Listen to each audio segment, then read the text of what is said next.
Welcome, friends, and welcome to the special edition of the Financial Game with our 50th episode. As always, I'm joined by Jose Miguel Crespi, and today we have a special guest. Greetings, Jose Miguel. Greetings to Feridan, greetings to Michelle.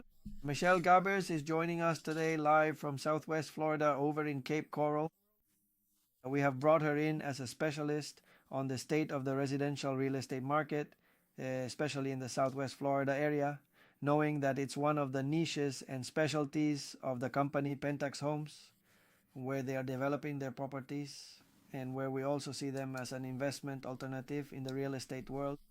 So, Ferdinand, new data, another month closed in October. We're already in November. The year is flying by, a lot of movement.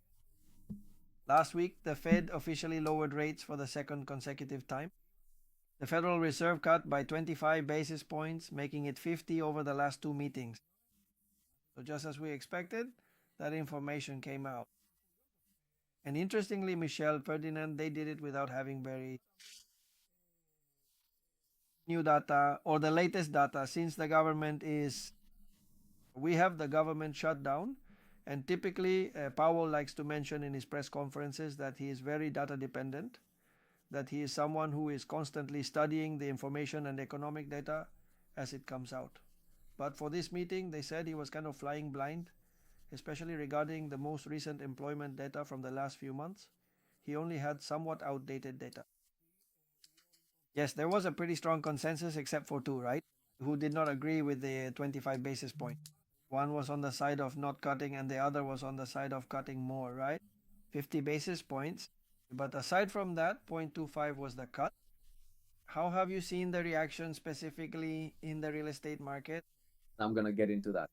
And you're going to be surprised by the answer I'm going to give you because I'm very optimistic that mortgage rates will go down as people are expecting. But we'll get to that. First, I want to welcome our guest, Michelle Gable. Good morning. Hi, Michelle. Thank you for having me here. I think this is the second or third time we've had this, and we always bring it up precisely for important moments like this one specifically, where, to the surprise of many people, my opinion of the real estate market is not as bullish as people think. I think the market is really going to be small, stagnant, neutral, and not exciting at all. Again, for 2026, I'm in the minority. I was in the minority regarding rate cuts, and now I'm going to be in the minority when it comes to the real estate outlook. But let's talk specifically about your opinion since you're out in the field. We know we were there last week. What are you seeing in the market in general in terms of demand? And let's talk a little bit about statistics. Yes, of course. There has definitely been a change. Comparing September to October, we've seen more activity. We've seen a lot more sales happening. That went up by about 2% from last month to this month. In other words, sales are going up. There are definitely more buyers coming in this month. You can already see it. It's already noticeable that the market is going up again. And that's something typical here in Cape Coral. Now, the season is starting. Right now, it's high season. Now, high season is starting mainly because of the snowbirds, and that's going to increase. In fact, I saw in the data, which was very interesting, that there was a reduction of almost 8.2% in inventory. That's also helping to really create a certain degree of that excess. And we've seen that absorption continues to hold in a neutral market. Buyers and sellers are at equal forces with an advantage. I'm not sure if you agree with me, leaning toward the buyer right now because of the competition and accessibility. Definitely. I'd like you to elaborate on that a bit in terms of pricing, what we were talking about last week in the film. Definitely. Right now, it's a buyer's market.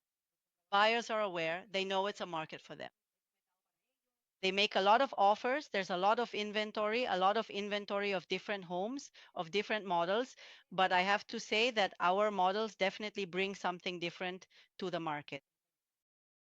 From what I've seen here in Cape Coral, from what I've seen with different builders and different models, we bring something so different that I call it luxury affordable.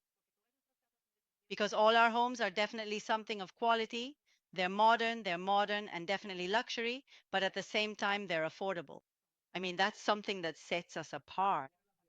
When you talk about affordable, what price range are we talking about? You've seen, and we've found this in our research within Pentex, but I'd like you to explain it. What kind of affordability have we found in the market? Well, right now we've sold our properties between $350,000 and $400,000. which if you look at the statistics, we are right there. Exactly. Because the median sales price has been between $380,000 over the last 6 months. We started the year at $365,000, $370,000. Correct? Mainly, and it's mainly due to affordability because we've seen that the market for properties between $500,000 and $700,000, that segment, prices have increased by almost 8%, or rather, they've stagnated. The market is stagnant right now. Exactly, exactly. And we've seen a lot of that. And there are properties that when they're at that price point, they're staying on the market for more than 120 days. The minimum time on the market right now, just so you know, is 66 days. Correct. For that type of market, I've seen 90 to 120 days, just like you said. They stay on the market stuck, not moving at all. Exactly, exactly. And there are a lot of buyers who don't even look at those houses. Why? Because there's so much inventory and there are so many properties like ours that there are a lot of buyers who they come into our houses and say, wow, this house is gorgeous, it's modern, it's luxurious, and the price is perfect. So honestly, I feel like we don't have any competition at this moment right now. What I've noticed, Michelle, and I want you to share this with our followers and our investors, buyers, and everyone else in our database from the different companies. How long does it take for a house to sell when we finish it with CEO compared to what the market is like right now? Well, that's something incredible. I mean, if we really talk about the months, when we finish a house, it's 4 months, and the extra 2 months, making it 6 months total, those extra 2 months are just waiting for permits from the city, but we finish the house in 4 months. Compared to what other builders are doing right now with other houses, they're taking between 12 and 24 months. And another thing, what have you noticed when we have that house and we stage it, make it look really nice overall? How long does it take to get an offer? And do you get one offer or multiple offers? Well, the last time we did that, the first house we staged sold in a week, and the other two in 2 weeks. Incredible. And One of the houses we had, we won't mention it here, I know the 1428 and the 1427, there's a saying in Puerto Rico, we call it a crooked tree that's hard to straighten. Well, these houses were straightened out, but it cost us, it really cost us. The builder abandoned it, left the house vacant. We had to rebuild it, do it all over again. We had to activate subcontractor guarantees that hadn't been paid. It was quite a situation, and honestly, it was very complicated to deal with. There were several challenges that made it difficult, but we managed to finish it in the end. We provided the people involved with clear and specific payment options, making sure they understood what was available. At that point, after all our efforts, we were able to transform the situation and achieve a positive result. And being able to actually sell it took us almost 35 to 45 days, which is a fairly significant amount of time. But this house was at 400. We started at 485, then we lowered it to 475, and finally the price we were actually able to let it go for was 449. 450, that's right. This shows that when you have, and this is what I talk about in different webinars, when you are a builder, you have what is called force appreciation. Force appreciation means that you can control and create demand. How do you create demand? By creating interesting models, positioning them with other types of sales and financing options like lease to own. In fact, we can also have right now, I was just reading that. We were just talking about that, and I did a bit of research. Do you know why DR Horton is offering 3.99 financing? Why? Is that actually really the case? Because what they're doing is they are buying 3 points. They do the buy down points internally and they have that inventory. And in fact, DR Horton's earnings dropped because despite having more sales in their inventory, their earnings per share were not as strong or as good as people expected, since they had to give up almost 3 points in the buy down point. That's why when you see a buyer and say, oh, but DR Horton gave me 3.99, it's at the expense of the individual's profit. I've heard that they do that, and they're not the only ones. It affects the margin. Exactly. But in our case, we're now working with several options and situations that have allowed us, right, to counteract that effect. Because one of the things that has happened in Cape Coral and Southwest Florida is that there's been a flood of Dear Horton Express inventory. Homes that are, well, affordable homes, but not high quality. And And that's where the difference comes in, that when they go to a DR Horton or they go to Lennar, possibly, then they're looking at a house. Okay, it starts at $345,000, but when they start adding the lot, oh, now I want to add this, it ends up being over $400,000 and something. We have maintained an affordable luxury at a very good price, below $400,000, and with flexible payment options. What rates are you seeing right now for a well qualified buyer?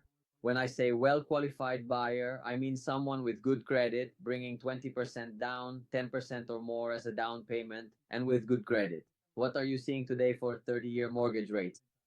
Well, look, right now it's, thank you. I've seen offers, and I want Michelle to weigh in on this too, because I've also been working on it.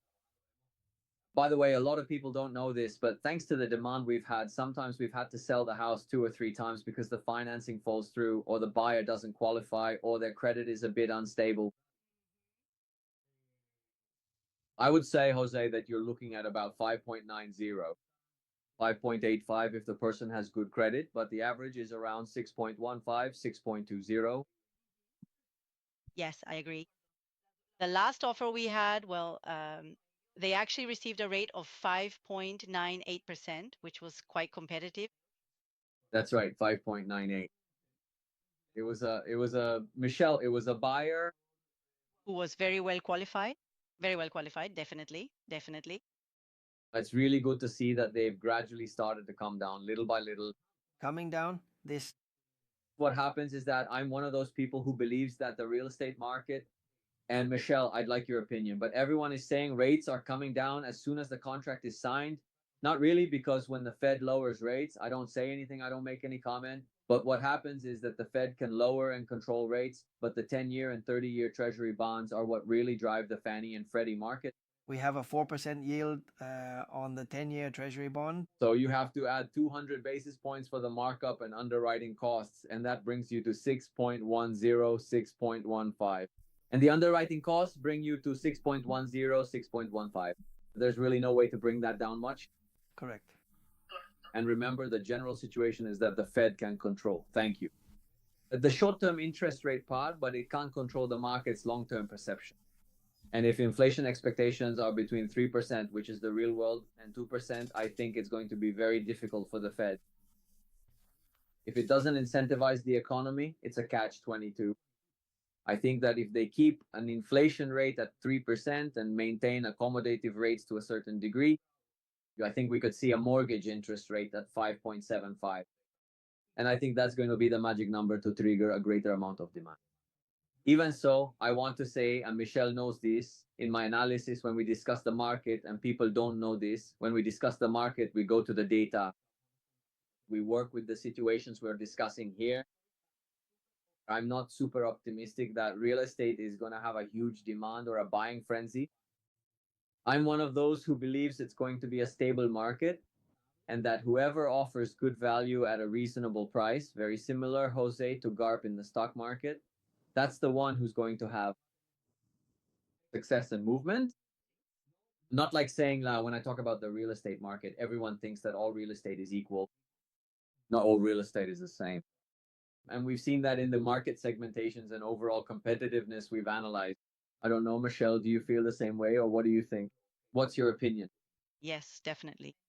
We've been seeing it right now as well in this market we're in, that really the houses that are at the perfect price, those are the ones that are moving. And now I think that's the niche. That's what it has to be. They have to be those houses that are at a reasonable price, but also with quality. It has a lot to do with quality, the type of construction, because yes, there can be many houses on the market, but if a house is, let's say, built like a cookie cutter home, as we call it, compared to what we have, and they're at the same price, then people are going to see the difference and say, why would I buy a house that doesn't look good, that doesn't have quality, when I can buy a house that truly has quality, has luxury, and is at a reasonable price? I mean, definitely. And that's where we are. That's the product we offer. Well, Michelle, we're out of time. I'm very glad. Thank you for the invitation. Thank you for having us. We will see you tomorrow in Naples at the meeting we have there, Yes. God willing. Thank you for participating, and we'll stay in touch. Next month, at some point, you'll be back again. I'll extend the invitation to you. Perfect. To see how the season is going. Perfect. And maybe I'm wrong. Maybe there will be a huge boom. God willing, there will be a huge boom. Yes, that would be absolutely great. Thank you. Thank you, Michelle. Until Next time. Thank you. see you. Take care. Bye.